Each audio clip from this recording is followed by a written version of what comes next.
Très bien, nous sommes à Neuilly dans les nouveaux locaux de Crescendo Trading Paris, donc la société de Tarek Elmari qui dispense des formations et qui devient petit à petit une sorte de trading arcade à la française également, avec des traders qui louent leur bureau et différents projets, notamment avec une trading arcade londonienne qu'on ira visiter prochainement.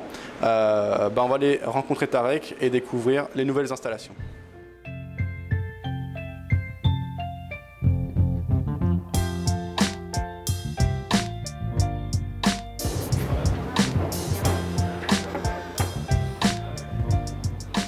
Tarek, bonjour, ça va?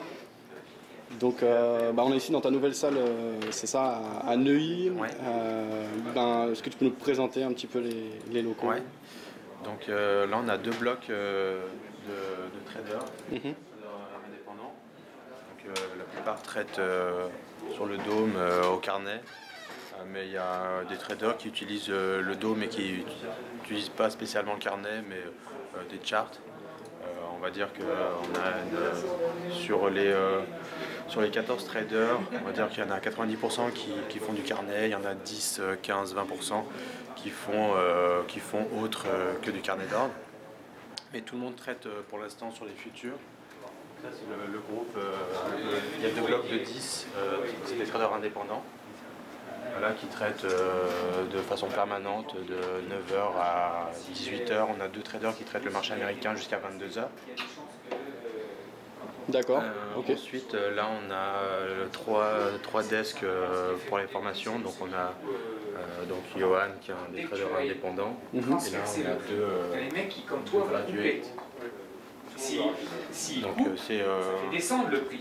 Mais l'acheteur, il est encore là. Il y en a deux graduates, donc là, il commence à se former à la plateforme et à tout ce qui est chiffre économique. Il faut toujours raisonner. Donc ça, c'est le bureau de formation.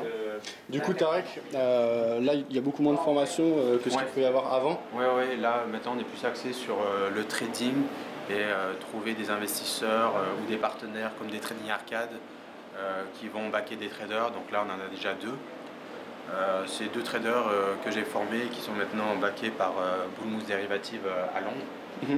On va faire aussi un partenariat, un échange de traders, donc c'est pour les deux postes qui sont au fond. C'est deux traders de Londres qui vont nous rejoindre en janvier et qui tradent pour Bullmoose Derivative et qui vont trader sur la salle de marché de Crescendo à partir de janvier. Donc là, c'est mon bureau. Donc là, vous êtes combien en ce moment dans la salle au total, entre les gens qui sont formés, les gens qui tradent? Donc il y a 15 traders, donc il y a 3 traders options, il y a 10 traders de futurs que j'ai formés ou qui tradaient déjà et qui voulaient trader dans un environnement professionnel, 2 traders qui viennent de Londres. Et on a donc les graduates, donc on est 15. Une quinzaine, d'accord, très bien.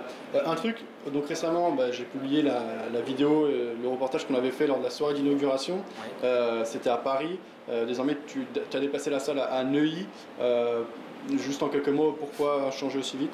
J'ai eu des petits problèmes, je me suis fait cambrioler ma salle et je suis dans une salle, dans un immeuble très sécurisé actuellement et j'ai eu deux, trois petits soucis et je voulais changer d'environnement et j'ai trouvé ce bureau-là qui est parfaitement adapté et qui convient parfaitement à un environnement de salle de marché avec des traders qui peuvent communiquer, qui est le but de ces salles de marché. Ok, très bien, merci.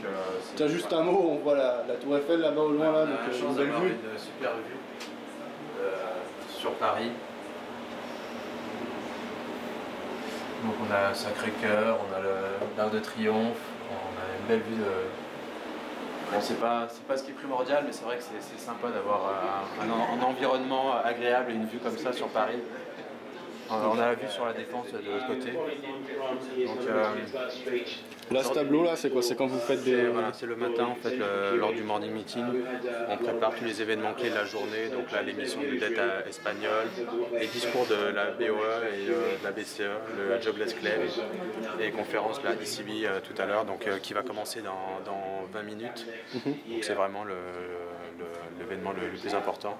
Okay. Donc la plupart des traders traitent sur ces plateformes-là. Est-ce que tu ouvrais les 6 étudiants, tu peux mettre en donc ça c'est l'outil en fait que Yacine a développé et en fait à partir d'aujourd'hui on a 6 étudiants de l'école d'ingénieurs de l'ESTI qui vont travailler sur cet outil qui est Crescendo Analyzer qui permet en fait de visualiser assez rapidement les trades du trader. Donc là Yacine tu peux expliquer. Attends, tu peux prendre une journée, cette journée-là, et on voit les marchés qui traitent, donc dans quel sens, long, short, donc s'il était gagnant, perdant, le nombre de lots, combien il a gagné par trade, le nombre de ticks, combien de temps la position a duré. Et il peut mettre un commentaire aussi, et ça permet en fin de journée d'avoir tout de suite une récap de ce que le trader a fait.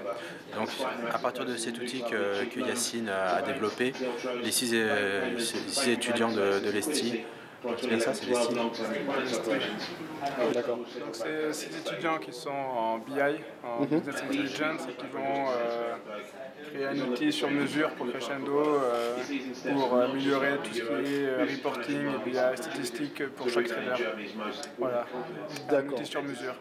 Qui va permettre en fait d'avoir un suivi et on va dire un journal de trading précis sur les éléments que vous regardez particulièrement, c'est ça? C'est ça. On pourra connaître de façon très précise sur quel marché le trader est à l'aise pour gagner de l'argent, quels sont les trades sur lesquels il n'est pas à l'aise, qu'est-ce qu'on peut améliorer surtout. Il y a un trader par exemple, grâce à ça, on l'a complètement basculé sur un autre marché. Il traitait sur des marchés indice action, on l'a mis sur le marché obligataire. C'est vraiment un outil qui permet de faire évoluer le trading d'un trader d'un marché à l'autre. Par exemple, ça nous permet de voir la durée de détention d'une position.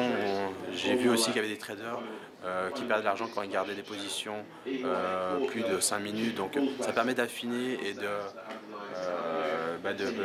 développer pour chaque trader son marché et son type de trading. Donc avec le nouvel outil qui va être développé avec les 6 ingénieurs, on va aller plus en avant sur ce produit. Ok, merci pour les explications. Voilà, donc là c'est l'équipe de traders futurs. Donc là il va y avoir les 2 traders de l'ombre. Et là il va y avoir une équipe de market makers. Donc c'est deux anciens traders de banque qui ont décidé de lancer leur propre desk d'arbitrage sur les options. Pareil, ils sont installés, ils commencent leur activité à partir du 1er janvier. Ils sont deux market makers options plus un informaticien. Donc à la base c'était uniquement une salle de marché pour le trading de futur et là c'est en train de se développer avec des traders options, probablement qu'on aura des traders sur actions dans les prochains mois et on est ouvert, il y en a beaucoup qui m'envoient des mails en me disant est-ce que c'est une salle de marché réservée au trading sur carnet d'or et non, pas du tout. C'est vrai qu'à la base c'était des traders de carnet parce que c'est des personnes que j'avais formées. Mais là, c'est en train de s'ouvrir. On a des traders directionnels, on a des traders d'options, d'arbitrage, de traders de carnet bien sûr. Et la prochaine étape, c'est aussi d'avoir des traders aussi à actions. Comme ça, on couvre tous les compartiments, tous les actifs qui peuvent être traités. Et ça permet d'échanger entre tous les traders. Ok, très bien. La semaine prochaine, on va à Londres pour notamment rencontrer tes partenaires de chez Bullmoose Derivative qu'on avait déjà vu à ta soirée d'inauguration. Il y a un échange, c'est ça? Donc il y en a qui vont venir ici? Donc il y a des traders de Paris qui vont aller dans la salle de marché à Londres et des traders de Londres qui vont venir dans la salle de marché de Paris. Ça va permettre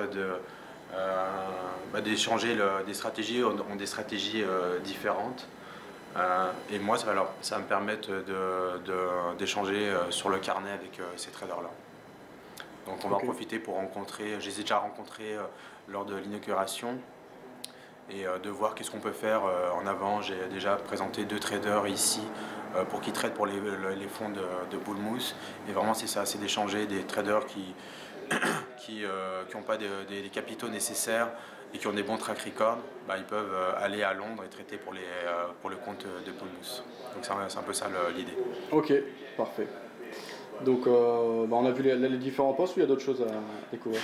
Là on a vu l'essentiel, donc c'est ici que se passe le gros de l'activité.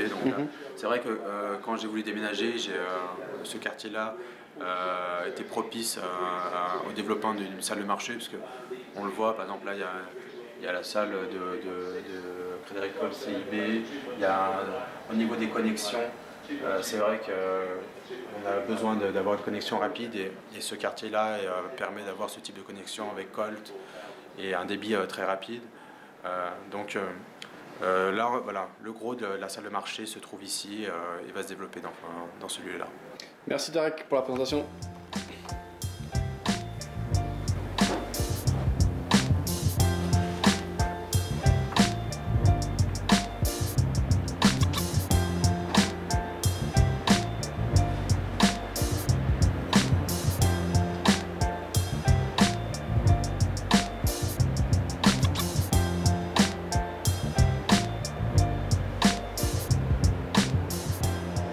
On peut revenir sur un petit peu un bilan depuis ton début jusqu'à aujourd'hui. Moi je t'avais rencontré dans un salon du trading. Ça fait 2 fois que tu participes, notamment aux sessions de trading en direct avec à chaque fois 15 autres traders professionnels et que tu performes bien, ce qui crédibilise un peu ton offre et ton savoir-faire. Est-ce que tu veux revenir sur cette année?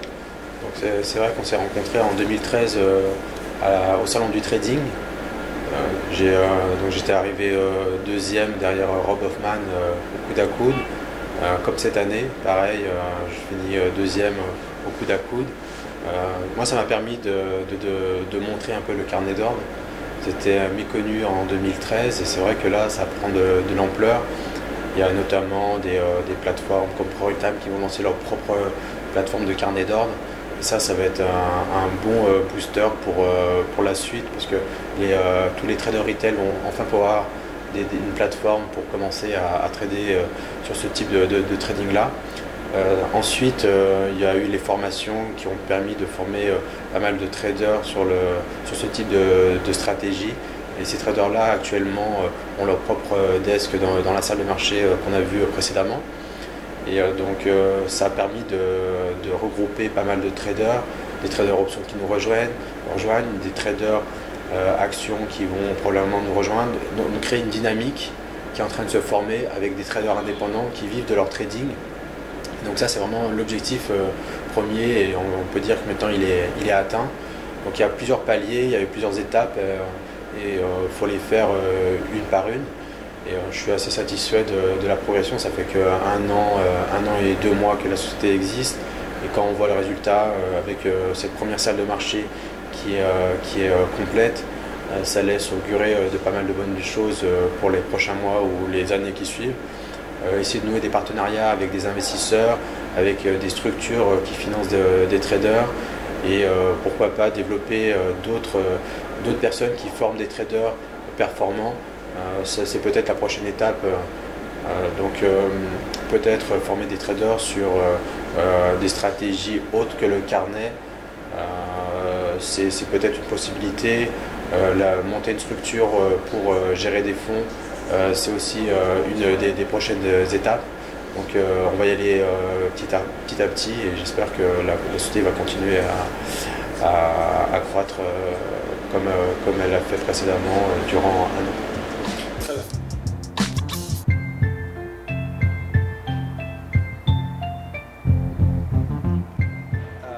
La défense juste derrière nous, on est ici dans la salle de détente.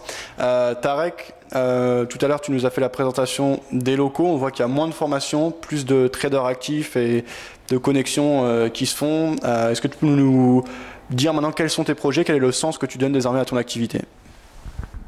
Donc l'année dernière quand j'ai lancé Crescendo Trading Paris, c'était uniquement de la formation. Et donc j'avais 5 postes de trading. C'est vrai qu'actuellement j'ai plus que 3 postes de trading et j'ai une douzaine ou une quinzaine de traders sur futur et des 3 traders sur options.